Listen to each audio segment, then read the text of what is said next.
In the early hours of the morning on October 19, 1998, on-duty fireman Brian Corman looked out of his station to see a great orange glow. An inferno was raging at nearby Vail Resort. This fire would be the greatest act of terrorism done in the name of the environment in all of U.S. history. This is the story of arson that wreaked havoc at Vail, Colorado, and what pushed the attackers to such a monstrous act.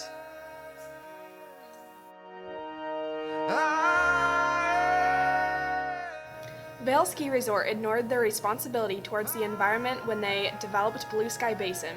Although this was inappropriate, it did not justify the extreme response of the radical environmentalist group called the Earth Liberation Front, who burned down $12 million worth of resort facilities in one night as a way to protest the expansion.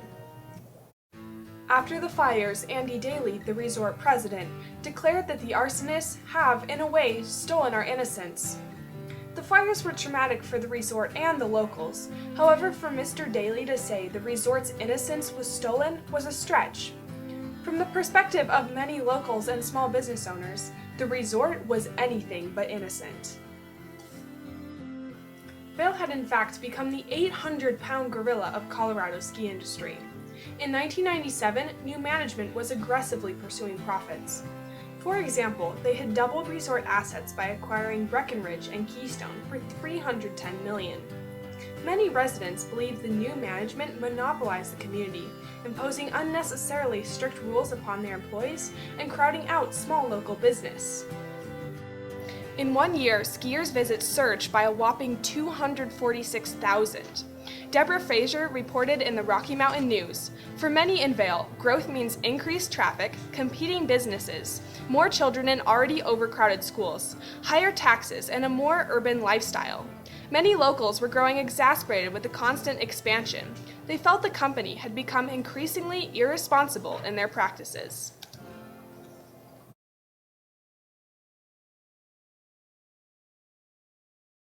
Vail management had no intentions of slowing down. They had their eyes set upon a pristine 885-acre parcel of land they called Blue Sky Basin, which would increase the resort size by 40%. To them, it would be the crown jewel skiing experience, providing a more rugged and natural skiing environment. However, the locals viewed it as crossing the line between success and greed.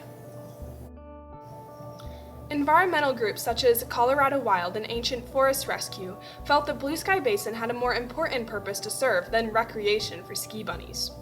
Evidence from biologists suggested that this huge natural expanse was a prime habitat for the endangered species, the Canadian lynx. This elusive cat needs huge amounts of land for survival, and many believed Blue Sky was one of the last places to offer that. Developing the area was not worth the risk of losing these fascinating felines. The town and environmentalists felt they had a right to defend what they believed in. They refused to go down without a fight, so they took their case to court. It was time to show Vail Resort that money and success was not enough to drive out what really mattered. A painful compromise was reached between the resort and the people. On October 14, 1998, a Denver District Court judge denied the injunction against Blue Sky Basin, clearing the way for Vail's expansion. Vail could expand on the condition that they would do an extensive environmental impact statement to minimize environmental damage. After 5 years and $20 million in development costs, Blue Sky Basin was becoming a reality, although not everyone was ready to accept this reality. So the legitimate environmentalists, they went through the process. They were involved in the lawsuit and giving input to the Forest Service and the administrative process. But it was these radical environmentalists who were the ones who perpetrated the attacks. Bill Rogers, also known as Avalon, and Chelsea Gerlach have been keeping close tabs on the escalation of events at Vail. They were members of the Earth Liberation Front, or ELF, a radical environmentalist group that promoted deep ecology, the belief that all living entities, human and non-human, have equal worth and value and an inherent right to exist and prosper. They felt that Vail Resort was working against this ideology by ignoring the rights of people and the environment in Vail. To quote Chelsea, "Putting profits ahead of Colorado's wildlife will not be tolerated." ELF fervently believed they had the responsibility to protect environments from big business. They were not afraid to use violence to do this, putting an eye for an eye into practice. In an interview with Outside Magazine, Chelsea Gerlach stated, "In the pre-dawn hours of October 19th, with everyone else but me gone back to Oregon with no timers, Avalon set all of the fires himself, by hand. He had to travel on foot, running from building to building on a 1.5-mile-long ridge. As he lit the last ones, the flames from the first ones were lighting up the sky." Elk was burned to the ground. Both of those sites, patrol headquarters as well as Two Elk, then became hazardous waste sites because they had all kinds of metal in them, copper, plumbing, plastics, and everything else. So before we could do anything, we had to evacuate all of that hazardous waste. And so anyway, it was a shock to see this place that I had worked and loved for 14 years, and it was a hazardous waste site with smoke coming out of the foundation.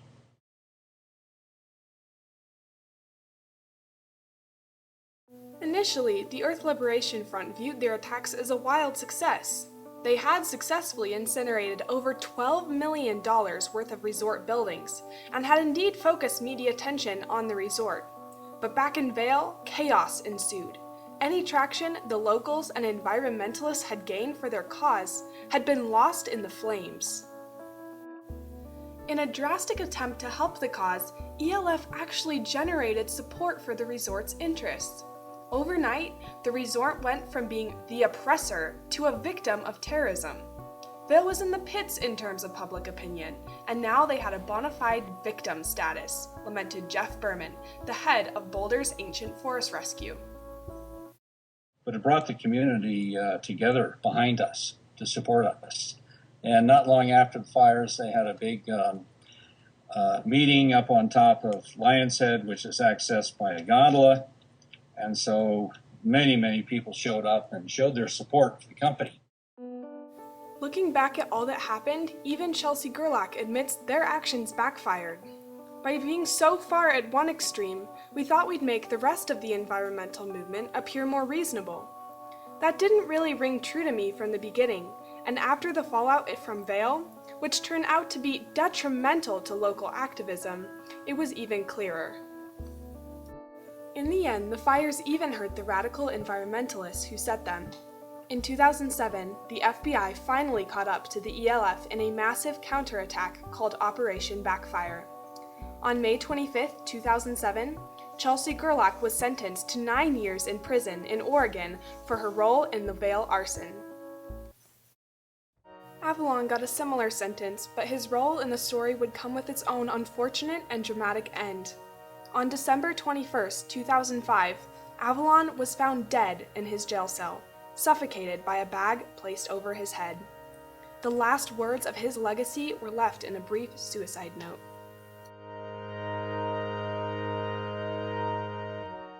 Certain human cultures have been waging war against the earth for millennia. I chose to fight on the side of bears, mountain lions, skunks, bats, saguaros, cliff rows, and all things wild. I am just the most recent casualty in that war. But tonight I have made my jailbreak. I am returning home, to the earth, to the place of my origins.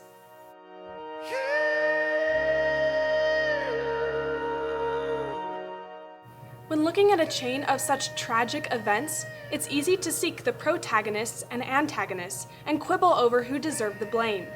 But this is not a story with cookie-cutter heroes and villains. Both sides were passionate about fighting for their beliefs and rights. Vail desired the rugged and beautiful Blue Sky Basin to give their patrons a mind-blowing ski experience. The Earth Liberation Front desired to restore our battered planet to its original, perfect state. These were both such noble goals, but the misstep that both parties made was their failure to step back and look at the responsibilities they had before jumping in, head first, for their cause. Although this story may not have a happy ending, it does leave us with a valuable lesson. Before you ignite your fiery passion, step back and look at who you are burning.